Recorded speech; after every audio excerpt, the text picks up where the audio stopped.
Dr. Strangers, welcome to London. Thank you very much. As the president of the National Investigations Committee on UFOs, could I ask you first, what is an unidentified flying object?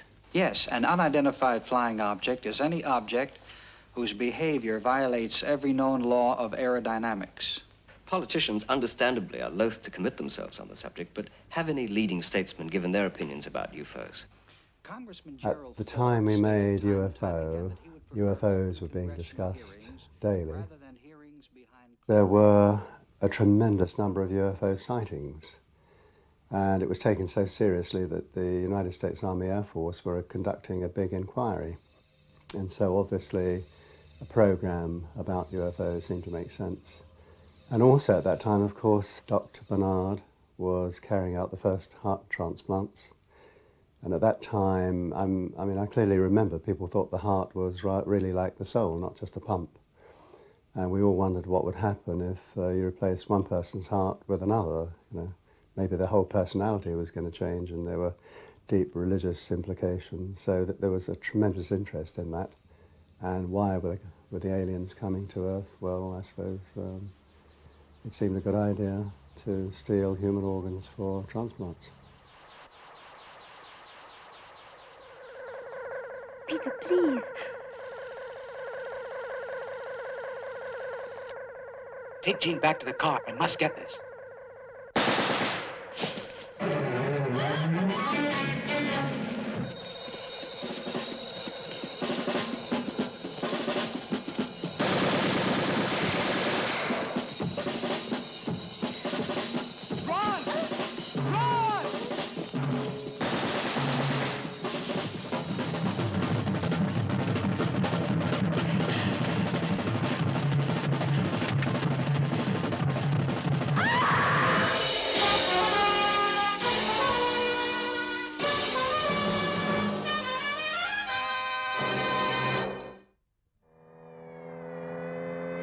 The story begins in 1970 with the first conclusive evidence of a UFO.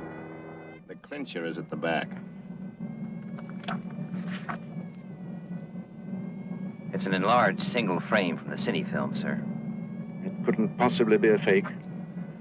The film was found undeveloped still in the camera. It's genuine. Take my word for it. Jerry Anderson had successfully proven his ability to produce live action with a full-length feature film entitled Doppelganger. A year later, the head of ATV, Lou Grade, gave Century 21 the opportunity to continue their live-action work, and so, gathering together his familiar team, Jerry began to prepare for the new series. I mean, making a television series is rather like going to war. And as with wars, you have some pretty tough times, and you have to make some pretty quick decisions.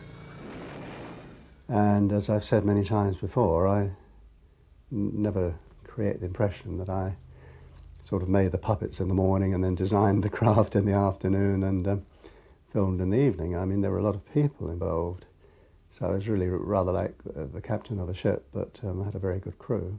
And certainly there was no way I could have gone down and run the engine room any more than I could have designed the models.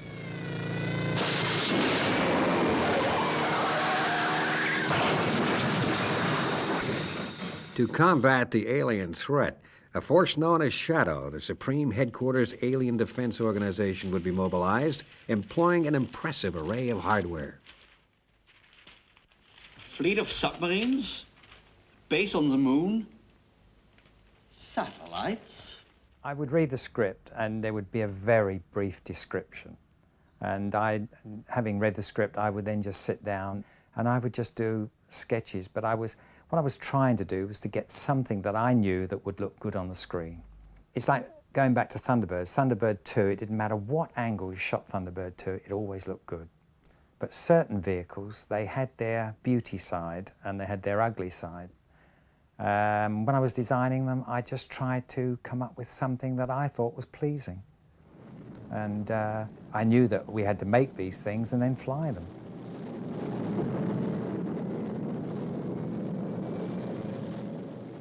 I rather hope that the sets I did on UFO were in no way so brash in colour as the sets I did like on Thunderbirds or Stingray, because in those days they were sent out in black and white, but Jerry, even at that stage, said, let's do them in colour.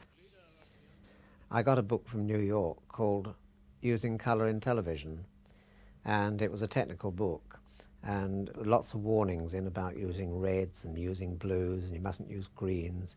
And there wasn't much else to use, you know, once you'd read the book. So I threw the book away and started using reds and blues and greens.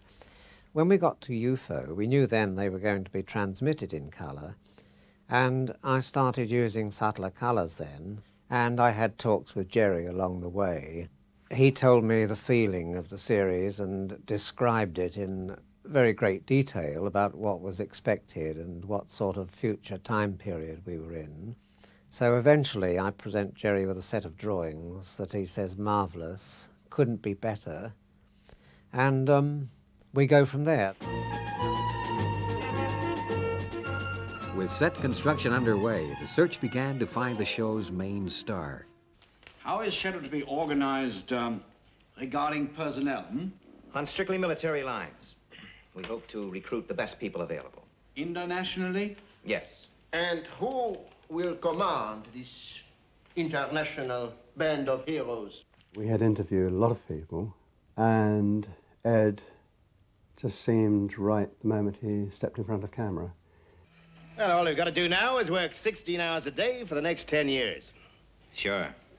Oh, there is another thing I had to tell you. They appointed the commander-in-chief. Who? You. This was not the first time that Ed Bishop had worked for the Andersons. He'd featured in the cast of Doppelganger and again as the voice of Captain Scarlet's partner, Captain Blue. Helicopter A42, I can see you. I'll stand by while you come in to attack. You've got better cover than I have. You'll find Captain Scarlet on the west corner of the Sky Park. Running parts in a TV series do not come along very frequently in an actor's career, but I certainly wouldn't go out of my way to seek out science fiction. That was not what attracted me to the series, no. It was a job as an actor, but we approached it at the highest professional standards. We were finding our way, and some of the directors that were new to live action, we were certainly new to this much creative responsibility as actors. I must confess, the knees were knocking a bit on the first day. I knew where to track, I knew where to zoom, I knew where to get my point over, I knew all that side, but it's when you actually come face to face with, you know, all this crew, which is the same sort of crew, but they're, you know, they're live action boys, these, and also these actors, you know, which is, you've got to tell them and say, well, what I want you to do is this, this and this and this, and say, for instance, they tell me, I say, well, you know, I don't see it that way. But all these sort of things go through your mind, and I probably didn't sleep very much the night before I went on the floor.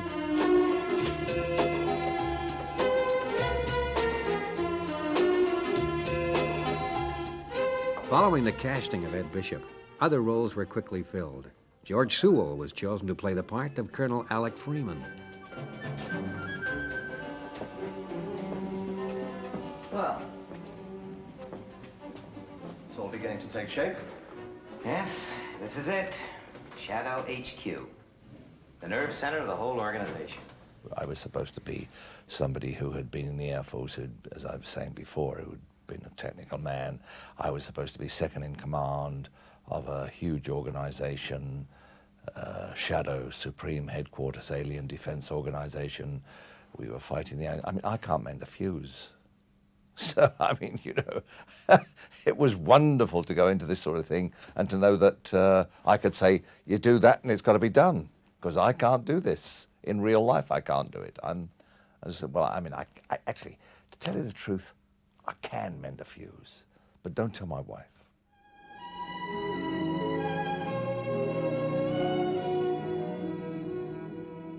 Well, when they said I got 17 episodes, I think it was, oh, I was ecstatic, you know. But then that wasn't for sure far. First of all, I had to do the pilot. And if the pilot was okay, then it was after the pilot, then they said that you have a contract for 17 episodes. And it was lovely. You're young, 17 episodes, it's wonderful. Sylvia was the first one that that got in touch with my agent and then with me. And that's why she decided I would be Dr. Jackson, because the UFO was a Dr. Jackson. But only in one episode.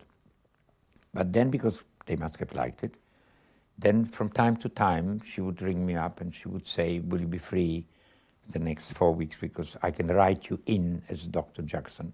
So Dr. Jackson started developing. The live action was obviously that much more expensive because we had to pay a lot of artists. They had to be clothed, they had to be made up, their hair had to be done. There was huge expenditure. I never quite knew what my budget was. I had a sort of philosophy, keep spending the money until somebody screams at me and says, hey, what are you spending all this money for? So I just went on spending money as much as I needed, within reason. I mean, there comes a point where it begins to be silly. If an old lady was living in a house, say, by herself, then I furnished it as it would be today. And a lot of houses today are furnished as they were in the 1920s. Because the people are still living there. However, a more costly exercise was the design of SHADO's most impressive deterrent, scripted as an outpost on the moon. I thought, I'm a clever fellow.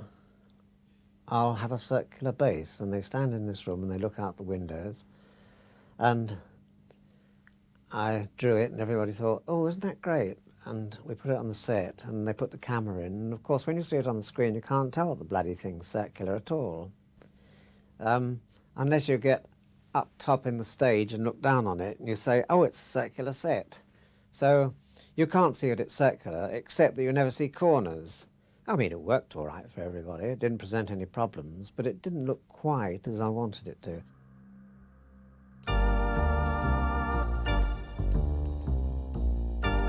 Shooting began in May 1969 at MGM Borum Wood. SHADO's headquarters would also be based at a film complex, this time at the fictional Harlington Straker Studios. From here, in his guise as the studio chief executive, Commander Ed Straker would control the Earth's defenses.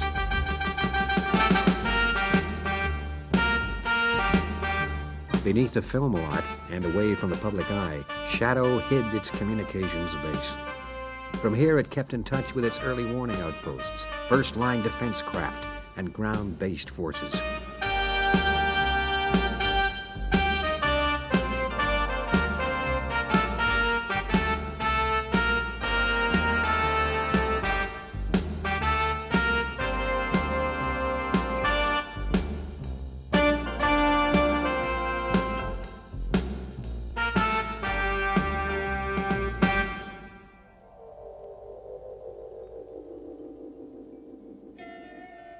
Having made the first couple of episodes, it seemed that there needed to be someone around for Ed to talk to and to interplay with. And so the decision was made to bring in a second lead. Filled by Michael Billington, this role would not only provide an action character, but also an added attraction for the female audience.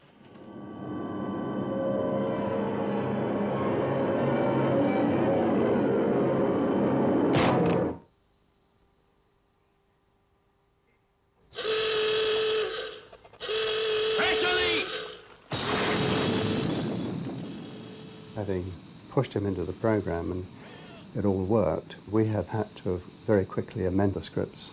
Then the script editor said, he's kind of appeared out of thin air. And he certainly wasn't in the pilot film, which, you know, set the whole thing up. So maybe we should do an episode that introduces him.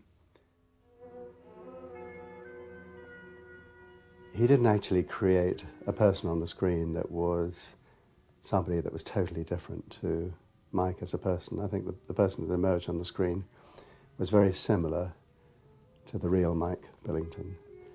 But I think he fitted the bill very well. He was a good-looking guy. He was good at action. As a person, he always played the game. He was always on time, always there, always knew his lines. So really, other than the fact that he was far better looking than I really liked him. But When it came to looks, I hated his guts. Hold it right there.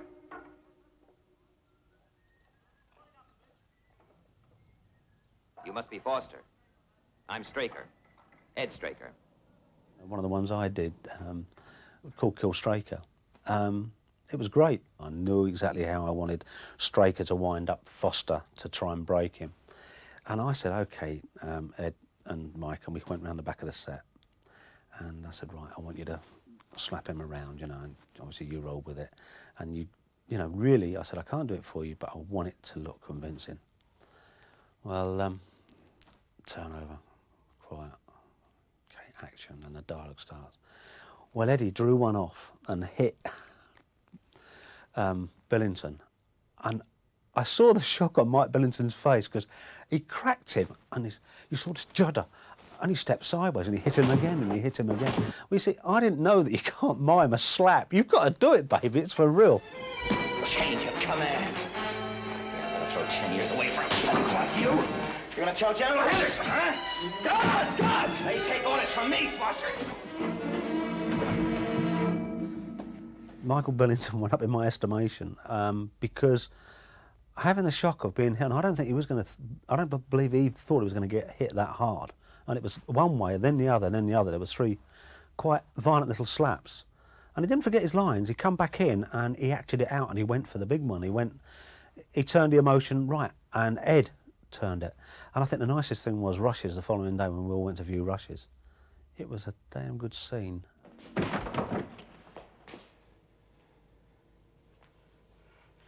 get back, Straker! You're going to have to kill me, Foster. No! I said kill me. It's you or me. Shoot! Kill! Kill!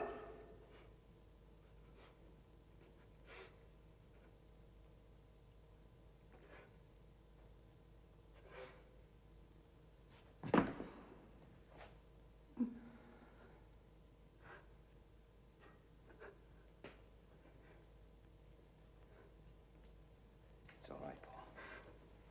It's all right. You're trying to kill me!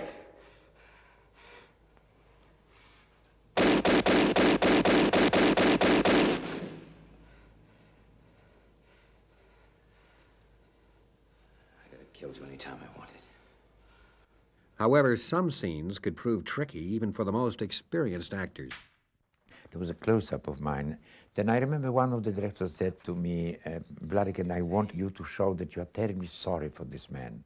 And I remember the clapperboard going down and action, and I did something like, and said, stop, Vladek, this cheap acting, how dare you to do something like that? I said, I'm terribly sorry. I thought as well that it was just ghastly. I don't know, why did I do it? And then he said, just do it, look at the camera. So I just looked at the camera. It was all right, you know, because this is what it's all about, filmmaking. You start showing. Colonel Foster, did you or did you not violate Section 8, Paragraph 5 of the SHADO security regulations? I did not. Then how do you account for the fact that the press got hold of this information? I don't know. I suggest you ask the press. And I suggest, Colonel Foster, that you're lying. I did not give classified information to any newspaper. All right, Colonel Foster. To maintain this high standard and to speed up production with a confidence check, the team turned to a system pioneered on previous shows called Video Assist. They put a video camera on the side of the Mitchell, and you could actually see and record what was being shot. So you had a monitor, and you just looked on the monitor, and you could see the setup in front of the camera. But it was always, and they are now, unfortunately, they were always in black and white. And from what I can remember now, I really did away with my video assist because it didn't assist, because I needed to see the colours. And looking at the monitor, tones just bled into one another. Jerry had monitors in his office, and he could push a button and see what was going on each stage, because all the cameras had video assist on them. And the boys used to think it was like Big Brother is watching us. And if we ever did anything and we didn't want Jerry to see it, we used to put a black card over the front of the video camera. And he didn't really bother. He wasn't checking up on people. It was just nice to see sometimes what was actually being set up. Shadow control. 3 more UFOs approaching. Orbital reference 318. Decoys. Moonbase. Instruct the interceptors to return immediately.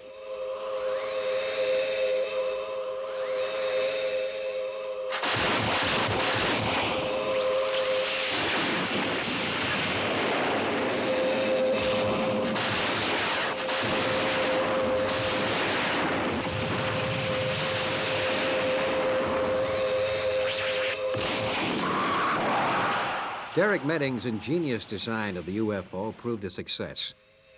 But how did he get it to spin?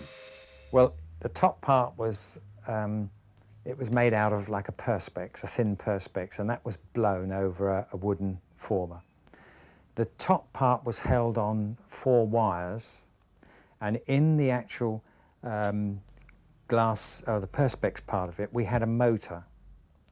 And that turned the bottom part, because you remember it was like that sort of shape, and they had a split all the way around. So the bottom part actually spun, and on that part we had these, what I keep referring to as paddles, and I covered those with a very highly reflective tape, so that when it was going around, it caught the light, it would flash and strobe and just make the flying saucer have this sort of ethereal look to it. But the problem with those was you always had to balance them, and you put them on the wires, and you found that you were having to stick bits of plasticine on the back of the paddles. For some unknown reason, it would start going around and it would wobble. And they could not bank. I don't think we ever did one flying saucer banking, because the minute you banked it, then it stopped revolving. So they always used to come towards you straight and either go over the top of your head or they would turn like that, but they never did like a peel off. If you ask me which were the difficult shots to do, I think maybe on reflection I should say flying those damn flying saucers. They were a real problem.